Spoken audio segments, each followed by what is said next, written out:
26 জানুৱাৰী আৰু 15 আগষ্টৰ মাজত যি পতাকা উত্তোলন আৰু পতাকা প্ৰসৰণ এই দুটাৰ মাজত পাৰ্থক্য এতিয়াও কিছুমানৰ মাজত ভুল ধাৰণা আছে যে প্ৰসৰণ আৰু উত্তোলন দুটা একে বুলি কিছুমানে ভাবি আছে 26 জানুৱাৰী আৰু 15 আগষ্টত যি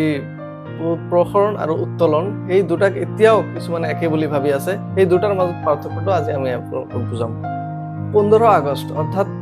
স্বাধীনতাৰ দিন সেই দিনা পতাকাখন তলৰ পৰা ৰছীৰে টানি ওপৰলৈ উঠোৱা হয়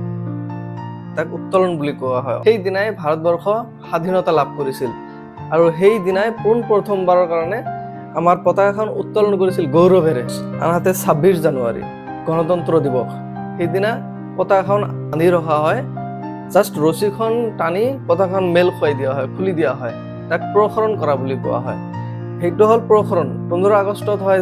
উত্তোলন আৰু 26 জানুৱাৰীত প্ৰসৰণ 15 আগষ্টত স্পষ্টভাৱে একদম সহজ সৰল ভাষাত মই বুজাই কৈ আছো 15 আগষ্টত তলৰ পৰা ওপৰত টানি খোলা হয় সেইটো উত্তোলন আৰু 26 জানুৱাৰীত প্ৰসৰণ ওপৰতে বান্ধি ৰখা থাকে ৰছীৰে জাস্ট ৰছীটো টানি পতাকাখন খুলি দিয়া হয় সেইটো হল প্ৰসৰণ